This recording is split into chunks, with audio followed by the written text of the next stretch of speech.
Hello दोस्तों, स्वागत है आपका मेरे यूट्यूब चैनल परीक्षा प्लान में। तो आज की वीडियो में सामाजिक अध्ययन के उन प्रश्नों को हल करेंगे जो जनवरी 2021 वाले पेपर में पूछे गए थे। तो चलिए वीडियो को शुरू करते हैं। यदि आप चैनल पर नए हैं तो चैनल को सब्सक्राइब कर लीजिए।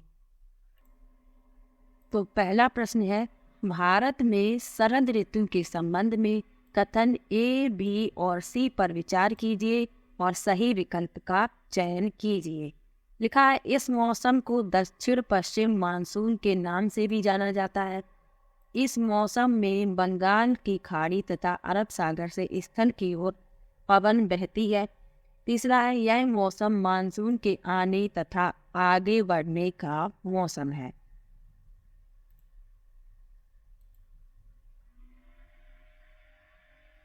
तो इसमें ए, बी और सी तीनों ही गलत था, इसलिए चौथा विकल्प इसका उत्तर होगा। अगला प्रश्न है, निम्नलिखित में से कौन सी नदियां सुंदरवन डेल्टा का निर्माण करती हैं? पहला विकल्प है गंगा एवं ब्रह्मपुत्र, दूसरा है नर्मदा एवं ताप्ती, तीसरा है महानदी एवं गोदावरी और चौथा है कृष्णा एवं कावेरी। जो सुंदरवन डेल्टा का निर्माण करती हैं गंगा एवं ब्रह्मपुत्र, पहला विकल्प इसमें सही है। अगला प्रश्न है, दिए गए लक्षणों ए और बी के आधार पर वायुमंडलीय परत की पहचान करें। अंतरिक्ष में प्रवेश करने वाले उल्का पिंड इस परत में आने पर जल जाते हैं। दूसरा लिखा है, इस परत में बढ़ती ऊंचाई के साथ तापमान घटता है। पहला विकल्प है क्षोभ मंडल, दूसरा है समताप मंडल, तीसरा है मध्य मंडल और चौथा है वायुमंडल। तो इस प्रश्न के लिए तीसरा विकल्प सही है, मध्य मंडल। अगला प्रश्न है, आपतन का संबंध है। पहला विकल्प है वायु दाब के साथ, दूसरा है मौसमी पवनों के साथ, तीसरा है सूर्य ऊर्जा के साथ और चौथा है बहिर्मंडल और उसमें होने वाली गैसों के साथ। तो इस प्रश्न के लिए तीसरा विकल्प सही है, सूर्य ऊर्जा के साथ, सोलर एनर्जी। तीसरा विकल्प इसमें सही है। अगला प्रश्न है, इसमें भी मिलान करना है, तो चलिए करते हैं। शंकुधारी वन, इसको मिलाएंगे नरम काष्ठ वाले सदाबहार वन। भूमध्य सागरीय वनस्पति, इसको मिलाएंगे महाद्वीपों का पश्चिमी एवं दक्षिण पश्चिमी किनारा, चौथे से मिलाएंगे इसको। उष्णकटिबंधीय सदाबहार वन, इसको दूसरे से मिलाएंगे दृढ़ काष्ठ वाले वृक्ष और बी को मिलाएंगे पहले से। तो इस क्रम में ए का तीसरा, बी का चौथा, सी का दूसरा और डी का पहला, यानी दूसरा विकल्प इसमें सही। अगला प्रश्न है, दिए गए दोनों कथनों पर ध्यान दें और उचित विकल्प का चयन करें। लिखा है, कथन ए, सहारा रेगिस्तान एक समय में पूर्णतया हरा भरा मैदान था। और कथन बी लिखा है, सहारा की गुफाओं से प्राप्त चित्र नदियां, मगर, हाथी, शेर, पशु तथा बकरियां दर्शाते हैं। तो इसमें ए और बी दोनों ही सही हैं, तीसरा विकल्प इसमें सही है। अगला प्रश्न है, डॉल्फिन के बारे में दिए गए ए और बी, सी कथनों पर विचार कीजिए और सही विकल्प का चयन कीजिए। लिखा है, गंगा और ब्रह्मपुत्र नदी के अलवड़ जल में डॉल्फिन पाई जाती है। दूसरा लिखा है, डॉल्फिन अभयारण्य बिहार राज्य में स्थित है। तीसरा है, डॉल्फिन की उपस्थिति से जल की शुद्धता का पता चलता है। तो ये तीनों ही सही हैं, ए भी सही है, बी भी सही है, सी भी सही है, यानी कि पहला विकल्प इसमें सही। अगला प्रश्न है, बायोगैस अनिवार्य रूप से निम्न में से इनका मिश्रण है। पहला विकल्प है मीथेन और कार्बन डाइऑक्साइड, दूसरा है मीथेन और नाइट्रोजन, तीसरा है मीथेन और हाइड्रोजन और चौथा है मीथेन और हीलियम। तो इस प्रश्न के लिए पहला विकल्प सही है, मीथेन और कार्बन डाइऑक्साइड। अगला प्रश्न है, संसाधन के बारे में कथन ए और बी पर विचार करें और सही उत्तर का चयन करें।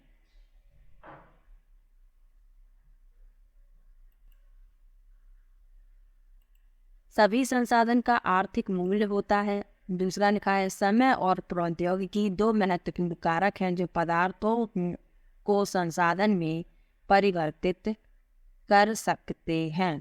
तो इसमें पहला गलत है, बी सही है, ए गलत बी सही, यानी पहला विकल्प इसका सही है। अगला प्रश्न है, निम्न में से ऊर्जा के परंपरागत स्रोत के समूह की पहचान कीजिए। पहला विकल्प है खनिज तेल प्राकृतिक गैस, दूसरा है कोयला ईंधन बायोगैस, तीसरा है जल विद्युत भूतापीय ऊर्जा ज्वारीय ऊर्जा, और चौथा है परमाणु ऊर्जा सौर ऊर्जा जल विद्युत। तो इसमें बताना है ऊर्जा के परंपरागत स्रोत। तो इस प्रश्न में पहला विकल्प सही है, खनिज तेल प्राकृतिक गैस और ईंधन। अगला प्रश्न है, इसमें भी मिलान करना है, प्राकृतिक संसाधनों के प्रकार को उनके वर्गीकरण के साथ मिलान करें। तो मिलान करेंगे, इसमें पहले को मिलाएंगे पहले से, बी को दूसरे से, सी को तीसरे से और डी को चौथे से, यानी ये पहले से ही मिले हुए हैं। तो इस क्रम में पहला विकल्प सही है, ए का पहला, बी का दूसरा, सी का तीसरा और डी का चौथा। अगला प्रश्न देखते हैं। कथन ए, लगभग 12,000 साल पहले भारत में कई क्षेत्रों में गर्मी बढ़ने के कारण घास वाले मैदान बनने लगे। और कथन बी लिखा है, हिरन बारहसिंगा बकरी भेड़ और मवेशी जैसे जानवरों की संख्या बढ़ी। तो इसमें बताना है कि कौन से सही हैं।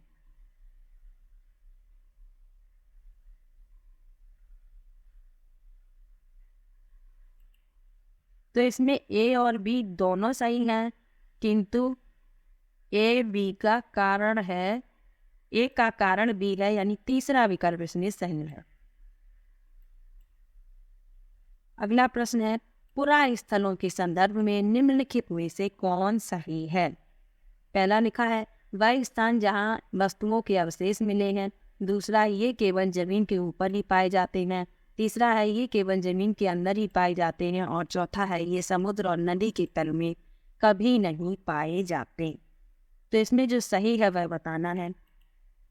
तो इसमें सिर्फ पहला सही है कि वह स्थान जहां वस्तुओं के अवशेष मिले हैं, पहला विकल्प इसमें सही है, केवल ए। अगला प्रश्न है, हड़प्पा सभ्यता के लोग बनाते थे। पहला विकल्प है पत्थर की मोहर, दूसरा विकल्प है पीले रंग के डिजाइन किए गए पात्र, तीसरा है लोहे से बनी तकलियां और चौथा है सोने के बने बर्तन। तो हड़प्पा सभ्यता के लोग बनाते थे पत्थर की मोहरें, सोने से बने बर्तन। तो ए और डी में दूसरा विकल्प सही है। अगला प्रश्न है, एक महापाषाण काल कब्र में 2 कंकालों के अवशेष थे। इन दोनों में से महिला की कंकाल का अनुमान लगाने हेतु देखना होगा। पहला विकल्प है हड्डियों की संरचना, दूसरा है कंकालों के साथ मिले आभूषण, तीसरा है कंकालों के आकार और चौथा है कंकालों के साथ मिले खाना पकाने के बर्तन। तो इस प्रश्न में हड्डियों की संरचना पहला सही है और कंकालों के साथ मिले आभूषण। तो ए और बी इसमें सही है, दूसरा विकल्प इसमें सही होगा। अगला प्रश्न है, प्रारंभिक काल से शुरू करके आरोही क्रम में निम्नलिखित को सजाएं। पहला लिखा है वेदों की रचना की शुरुआत, दूसरा है महापाषाणों के निर्माण की शुरुआत, तीसरा है इनाम गांव में कृषकों का निवास और चौथा है चरक। तो ये बिल्कुल क्रम में लिखे हुए हैं। पहला विकल्प इसमें सही है, ए बी सी डी। अगला प्रश्न है, हाल के काल से शुरू करके अवरोही क्रम में निम्नलिखित को सजाएं। पहला लिखा है लोहे के प्रयोग में बढ़ोतरी, नगर, आहत, सिक्के। दूसरा है उपमहाद्वीप में लोहे के प्रयोग की शुरुआत। तीसरा है अर्का मेडुपत्तन में बसना। और चौथा है संगम साहित्य की रचना की शुरुआत। तो इसमें जो पहले आएगा वो है पहला सी, उसके बाद आएगा डी, उसके बाद आएगा ए और फिर बी, यानी C D A B, C D A B तीसरा विकल्प इसमें सही है। अगला प्रश्न है,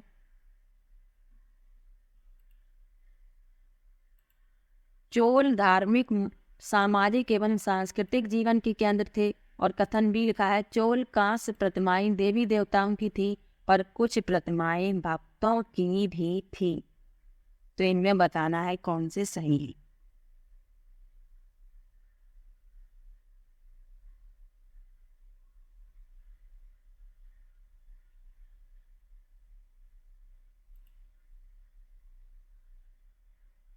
तो इसमें ए और बी दोनों सही हैं, किंतु ए का सही स्पष्टीकरण भी नहीं है। चौथा विकल्प इसका उत्तर होगा। अगला प्रश्न है, दिल्ली के सुल्तानों के समय तवारीख के लेखकों ने जन्म सिद्ध अधिकार और लिंग भेद पर आधारित आदर्श समाज व्यवस्था बनाए रखने की सलाह दी। और कथन भी लिखा है, उनके विचारों से सारे लोग सहमत होते थे। तो इसमें पहला कथन तो सही है, परंतु बी गलत है। ए सही बी गलत, यानी पहला विकल्प इसका सही है। अगला प्रश्न है, रजिया ने अपने अभिलेखों में अपना नाम पुरुषों जैसा लिख कर अपने पुरुष होने का भ्रम पैदा किया। दूसरा है, तवारीख के लेखकों ने सामाजिक तथा लिंग भेद को आधार बनाकर यह तर्क दिया कि पुरुष स्त्रियों की तुलना में श्रेष्ठ होते हैं। तो इसमें पहला तो गलत है, दूसरा सही है। ए गलत बी सही, यानी कि दूसरा विकल्प इसका सही है। अगला प्रश्न है, अकबर, जहांगीर और शाहजहां ने सुलह कुल के विचार को शासन का सिद्धांत बनाया। दूसरा कथन लिखा है, विभिन्न धर्मों से जुड़े हुए व्यक्तियों के साथ विचार विमर्श से अकबर की समझ बनी। जो विद्वान धार्मिक रीति मतांधता पर बल देते हैं वे अक्सर कट्टर होते हैं। तो इसमें ए और बी दोनों ही सही हैं, और बी ए की सही व्याख्या करता है। तीसरा विकल्प उसमें सही है। अगला प्रश्न है, दिल्ली के सुल्तानों और मुगलों के काल में श्रेणीबद्ध समाज ज़्यादा सरल हो गया। और दूसरा लिखा है, जनजातीय समाज कई असमान वर्गों में विभाजित नहीं था। इसमें ए गलत है, कथन बी सही है। ए गलत बी सही, यानी कि दूसरा विकल्प इसमें सही है।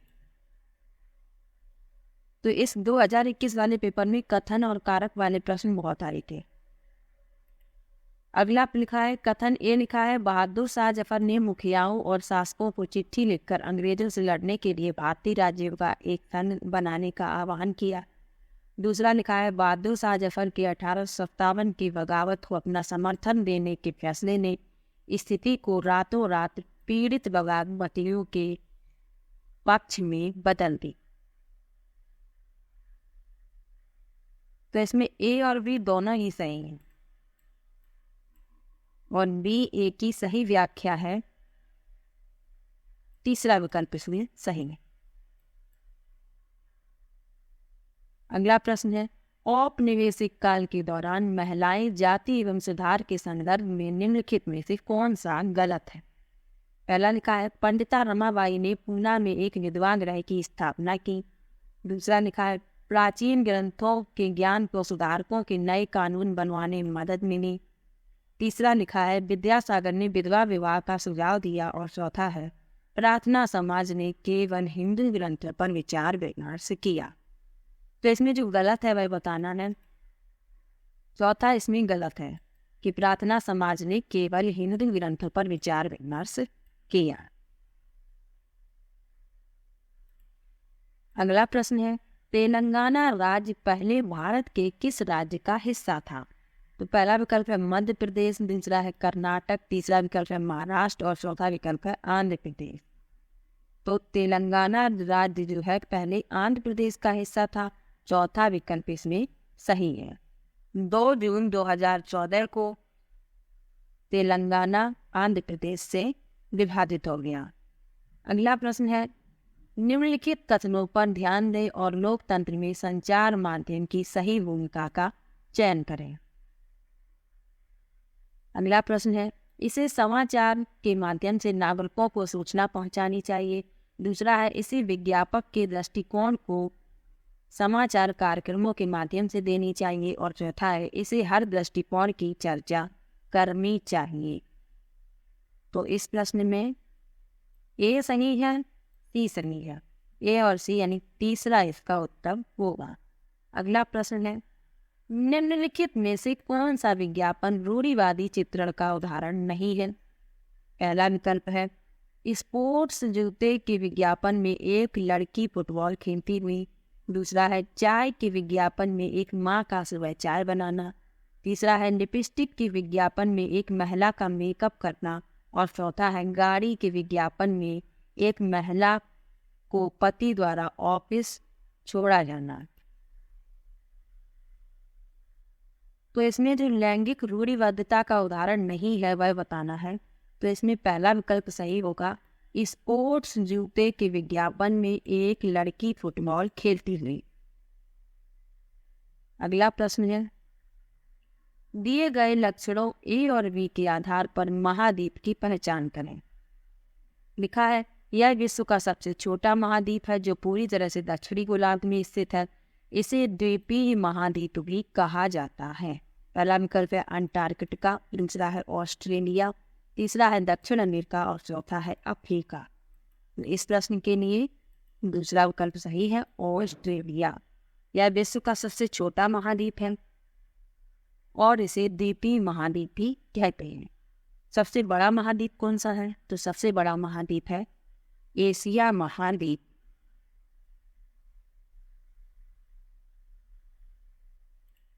अगला प्रश्न है सौर मंडल में हम जैसे जैसे सूर्य से दूर जाते हैं। पहला विकल्प लिखा है ग्रहों द्वारा सूर्य के चारों ओर एक परिक्रमण करने की अवधि बढ़ती जाती है। दूसरा लिखा है ग्रहों द्वारा सूर्य के चारों ओर एक परिक्रमण करने की अवधि घटती जाती है। तीसरा है ग्रहों का आकार क्रमशः घटता जाता है। और चौथा है सूर्य के बहुत नजदीक के ग्रह गैस और तरल पदार्थों के बने होते हैं और सूर्य से बहुत दूर स्थित ग्रह चट्टानों से बने होते हैं। तो इस प्रश्न के लिए पहला विकल्प सही है ग्रहों द्वारा सूर्य के चारों ओर एक परिक्रमण करने की अवधि बढ़ती जाती है। अगला प्रश्न है कल्पना करें यदि पृथ्वी अपने कक्षीय समतल की ओर नहीं झुकी होती तो। पहला विकल्प है प्रदीप्त वृत्त और देशांतर रेखाएं एक दूसरे से मिल जाती। दूसरा है प्रदीप्त वृत्त और अक्षांतीय रेखाएं एक दूसरे से मिल जाती। तीसरा है किसी क्षेत्र विशेष में कोई मौसमी परिवर्तन नहीं होता। और चौथा है किसी क्षेत्र विशेष में ज्यादा मौसमी परिवर्तन होता। तो इस प्रश्न में ए सही है और सी सही है। ए और सी यानी पहला विकल्प सही है।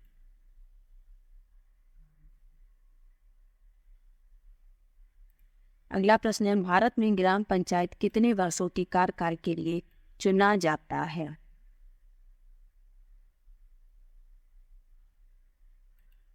तो यहाँ पर प्रश्न होना चाहिए कि भारत में ग्राम पंचायत का चुनाव कितने वर्षों के लिए किया जाता है। पहला विकल्प है 5, दूसरा है 6, तीसरा है 4 और चौथा है 3। तो इस प्रश्न के लिए पहला विकल्प सही है 5। अगला प्रश्न है पुलिस थाने के प्रभारी का पद नाम क्या है? पहला विकल्प है स्टेशन हाउस अफसर, दूसरा है पुलिस अधीक्षक, तीसरा है अफसर ऑन स्टेशन ड्यूटी और चौथा है होम इंस्पेक्टर। तो इस प्रश्न के लिए पहला विकल्प सही है, स्टेशन हाउस अफसर। पहला विकल्प इसमें सही है। अगला प्रश्न है, हिंदू उत्तराधिकार अधिनियम में लाई गई 2005 के संशोधन ने निम्नलिखित में से क्या मुहैया करवाया?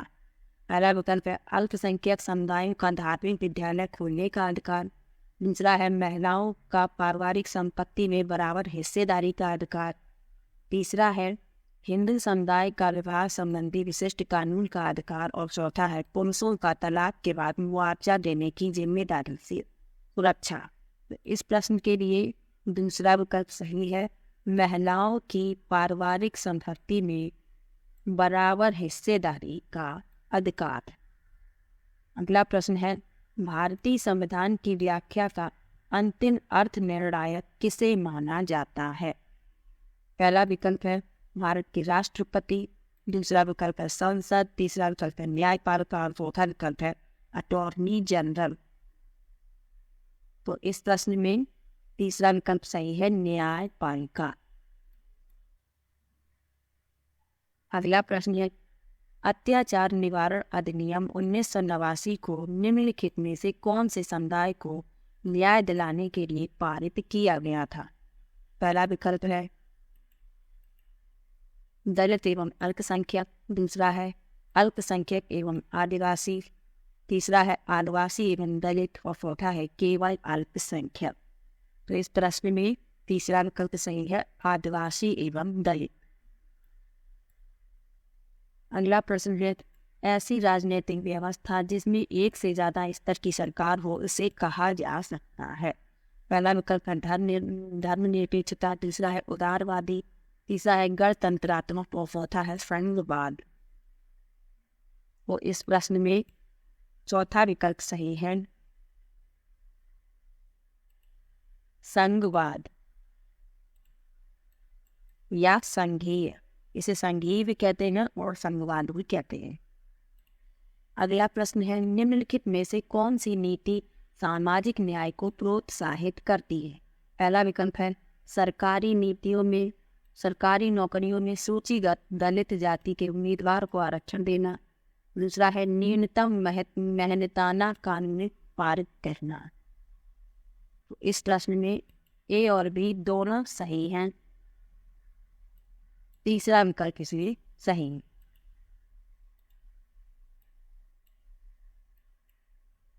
अगला प्रश्न है, नई दिल्ली के वास्तुशैली की चर्चा में एक शिक्षक को केंद्रित करना चाहिए।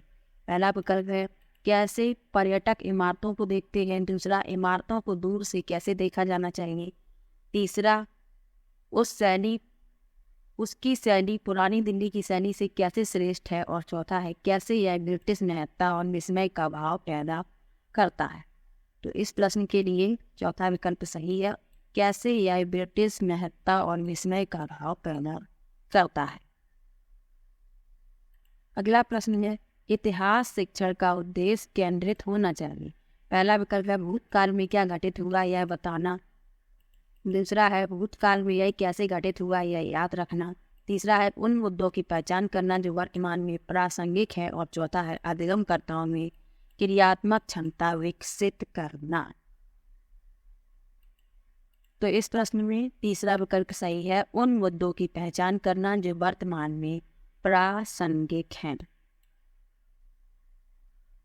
अगला प्रश्न है, प्रश्न सामायिक मुद्दों को सामाजिक विज्ञान की कक्षा में लाने का क्या उद्देश्य होने चाहिए। पहला विकल्प है देश से जुड़े मुद्दों की प्रति रुचि को बढ़ावा देना, दूसरा है विश्लेषण और आलोचनात्मक मूल्यांकन करने का कौशल विकसित करना, तीसरा है सनसनीखेज खबर मुहैया कराकर विषय के प्रति रुचि पैदा करना और चौथा है विद्यालय परिसर के अधिगम और विद्यालय के बाहर की दुनिया को जोड़ने में अधिगमकर्ताओं की मदद करना। तो इसमें ए सही है, बी सही है और डी सही है। ए बी डी यानी दूसरा विकल्प इसमें सही है। अगला प्रश्न है, सामाजिक विज्ञान की कक्षा में समानता पर चर्चा करते समय उद्देश्य होना चाहिए। पहला है अधिगमकर्ताओं के साथ गर्मा से जुड़े मुद्दों को संबोधित करना। दूसरा है सभी का सम्मान करने के प्रति अधिगमकर्ताओं को संवेदनशील बनाना। तीसरा है संविधान में परिलक्षित मूल्यों पर आधारित होना। और चौथा है यह समझाना कि हर तरह का अंतर असमानता की तरफ ले जाता है। तो इस प्रश्न में ए सही है, बी सही है, सी सही है। ए बी सी यानी पहला विकल्प इसमें सही। अगला प्रश्न है कक्षा और समाज में व्याप्त विविधता को संबोधित करने के लिए सामाजिक विज्ञान के शिक्षक को चाहिए। पहला विकल्प विभिन्न संस्कृतियों से जुड़े उदाहरणों को कक्षा की चर्चा में शामिल करें। दूसरा है केवल उन्हीं उदाहरणों को लेना जो अधिकांश बहुमत के लिए प्रासंगिक हों। तीसरा है अपने व्यक्तिगत अनुभवों को कक्षा में साझा करने के लिए विद्यार्थियों को प्रेरित करें। तो इसमें ए सही है और सी सही है। ए और सी यानी पहला विकल्प इसमें सही नहीं है। अगला प्रश्न है सामाजिक विज्ञान में आकलन को बल देना चाहिए।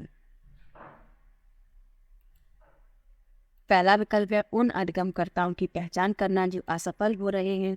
दूसरा है अधिगमकर्ताओं की कक्षा में लेखन क्षमता को जांचना।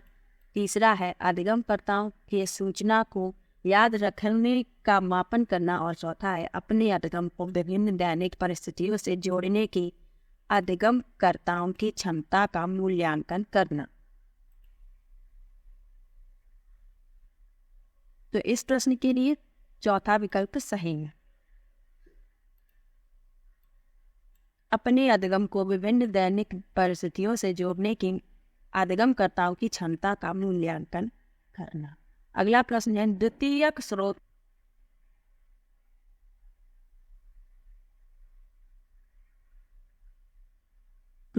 स्रोत का उदाहरण है। लिखा है सी.ए. बेनी द्वारा लिखित an illustrated history of modern India. दूसरा है जेम्स मिल द्वारा लिखित a history of British India. तीसरा है भारत का संविधान। और चौथा है अवनींद्रनाथ टैगोर की पेंटिंग। तो इस प्रश्न में पहला विकल्प सही है। सी.ए. बेनी द्वारा लिखित an illustrated history of modern India. अगला प्रश्न है औपनिवेशिक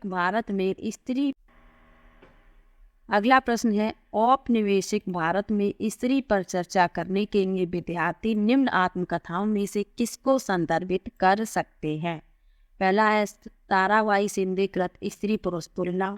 दूसरा है राज सुंदरी देवी कृत आमार जीवन। तीसरा है रुकैया सखावत हुसैन कृत सुल्ताना का स्वप्न। और चौथा है सत्यनार कृत मणि मेखलाई। तो इस प्रश्न में दूसरा विकल्प सही है राज सुंदरी द्वारा कृत आमार जीवन।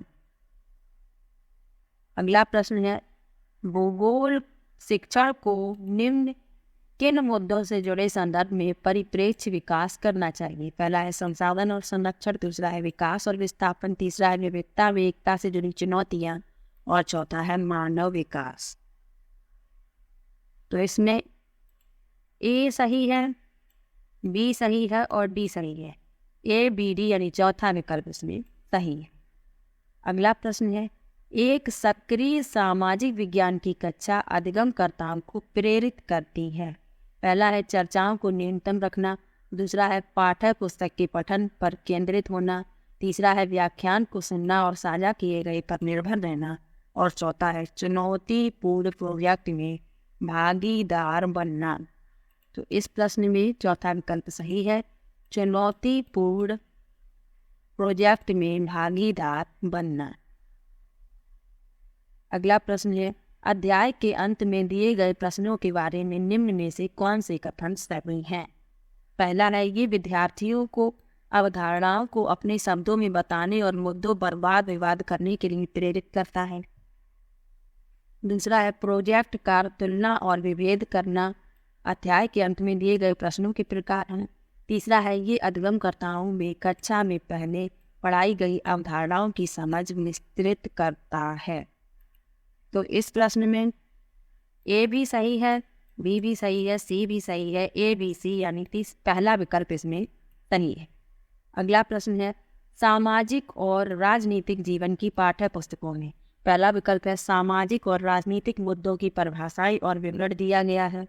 तीसरा है संस्थाओं और प्रक्रियाओं को ऐसे चित्रित किया गया है जैसे वे इसी तरह कार्यान्वित हैं जैसा संविधान में उनकी कल्पना की गई है। और तीसरा है लोगों व क्षेत्रों से जुड़े विभिन्न ठोस उदाहरणों को प्रस्तुत किया गया है। तो इस प्रश्न में ए सही है और सी सही है, बी गलत है। ए और सी यानी दूसरा विकल्प इसमें सही है। अगला प्रश्न है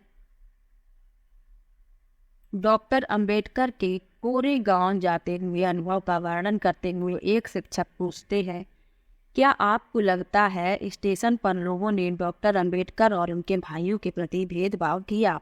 इस प्रश्न में शिक्षक किस कौशल पर जोर दे रहे हैं? पहला विकल्प है अनुभवों की तुलना, दूसरा है परिस्थितियों से अनुमान लगाना, तीसरा है कारण और प्रभाव और चौथा है परिस्थिति के बारे में कल्पना बनाना। तो इस प्रश्न में चौथा विकल्प सही है, परिस्थिति के बारे में परिकल्पना बनाना। अगला प्रश्न है बाजार विषय का परिचय देने के लिए कौन सी शिक्षण शास्त्रीय विधि सर्वोत्तम हो सकती है? पहला विकल्प है पाठ्य पुस्तक का पठन और चर्चा करना, दूसरा है एक दुकानदार को कक्षा में साक्षात्कार के लिए आमंत्रित करना, तीसरा है विभिन्न प्रकार के बाजारों से जुड़े चित्रों को दिखाना और चौथा है मानचित्र में स्कूल के आसपास के बाजारों को इंगित करना। तो इस प्रश्न में दूसरा विकल्प सही है, एक दुकानदार को कक्षा में साक्षात्कार के लिए आमंत्रित करना। अगला प्रश्न है यही है ईश्वर, उस ईश्वर की महिमा इसलिए दूषण है भीतर, दूषित है काया भीतर से, इसमें कोई भ्रम न रखना, महारी चोखा का है यह कहना। एक शिक्षक के तौर पर आप इस कविता का विश्लेषण अपने अध्ययनकर्ताओं से चर्चा कैसे करेंगे? पहला विकल्प है मानवीय शुद्धता जन्म से निर्धारित होती है, दूसरा है मानवीय शुद्धता हम जो काम करते हैं उससे निर्धारित होती है, तीसरा है मानवीय शुद्धता हमारे विचार और विश्वास से निर्धारित होती है और चौथा है मानवीय शुद्धता ईश्वर की कृपा से पाया जा सकता है। तो इस प्रश्न में तीसरा विकल्प सही है, मानवीय शुद्धता हमारे विचार और विश्वास से निर्धारित होती है। अगला प्रश्न है सामाजिक विज्ञान की पाठ्यचर्या उच्च प्राथमिक स्तर पर केंद्रित करता है। पहला विकल्प है पृथ्वी के जीवन के आवास के रूप में समझना, दूसरा है अपने क्षेत्र राज्य और देश पर अध्ययन करना, तीसरा है भारत के अतीत और सामयिक विकास का अध्ययन करना। तो इसमें सही बताना है। तो इसमें ए भी सही है, बी भी सही है, सी भी सही है, यानी तीसरा विकल्प इसमें सही है। अगला प्रश्न है ग्लोब और प्रकाश का स्रोत का इस्तेमाल करके एक शिक्षक निम्न में से किन अवधारणाओं को दर्शा सकता है? पहला विकल्प है परिक्रमण दिन, दूसरा है दिन रात, तीसरा है मौसमी परिवर्तन और चौथा है वर्षा का वितरण। तो इसमें ए बी और सी सही है, दूसरा विकल्प इसमें सही है। अगला प्रश्न है एक शिक्षक के तौर पर आप इतिहास के लोहा बनाने वाले और फैक्ट्री मालिक विषय पर चर्चा करते समय भूगोल की पाठ्य पुस्तक के किस अध्याय के साथ इसका अंतर संबंध स्थापित कर सकते हैं? पहला विकल्प है खनिज संसाधन, दूसरा है उद्योग, तीसरा है ऊर्जा संसाधन और चौथा है हमारी पृथ्वी के अंदर। तो इस प्रश्न में ए सही है, बी सही है और डी सही है। ए बी डी यानी दूसरा विकल्प इसमें सही है। अगला प्रश्न है एक शहर के स्कूल में भूगोल की कक्षा में वनों के प्रकार विषय का परिचय देने के लिए सर्वोत्तम विधि होगी। पहला है विद्यालय के समीप वन का क्षेत्र भ्रमण का आयोजन करना, दूसरा है क्षेत्र में पाए जाने वाले वनों पर पावर पॉइंट प्रेजेंटेशन बनाना, दूसरा है विभिन्न प्रकार के वनों पर आधारित डॉक्यूमेंट्री दिखाना और चौथा है वनों के प्रकार पर कार्य करने के लिए अधिगमकर्ताओं को छोटे समूहों में बांटना। तो इस प्रश्न के लिए तीसरा विकल्प सही है, विभिन्न प्रकार के वनों पर आधारित डॉक्यूमेंट्री दिखाना। अगला प्रश्न है,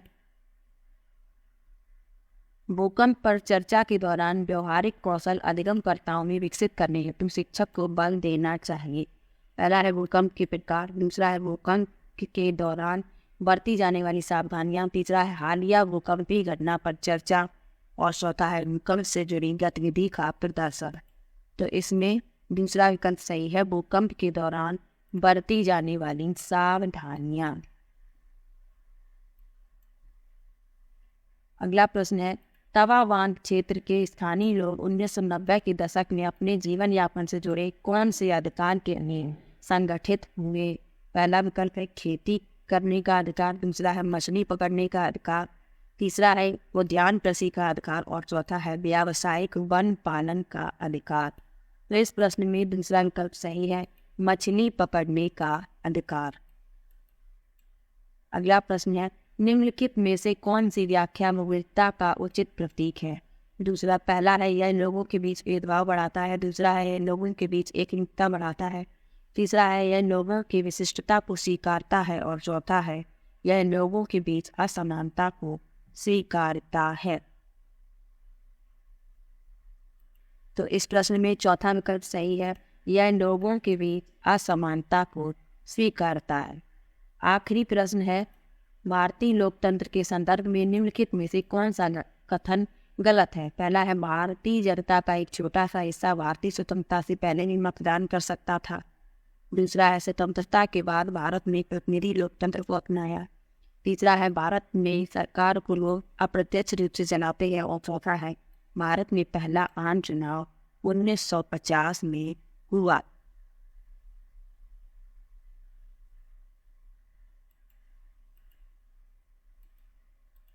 तो इस प्रश्न में असत्य बताना है, चौथा इसका उत्तर है, भारत में पहला आम चुनाव 1950 में हुआ।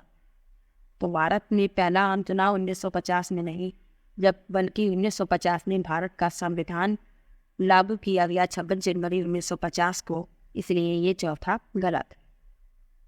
तो आज की वीडियो में जनवरी 2021 में जो प्रश्न पूछे गए थे उन प्रश्नों को हल किया है। वीडियो कैसा लगा कमेंट बॉक्स में जरूर बताइएगा। वीडियो को लाइक, चैनल को सब्सक्राइब करना मत भूलिएगा। मिलते हैं एक और नई वीडियो के साथ। और एसएसटी का टॉप 100 आ चुका है, यदि आपने वो वीडियो नहीं देखी है तो आप देख सकते हैं। तो मिलते हैं एक और नई वीडियो के साथ, तब तक के लिए बाय बाय।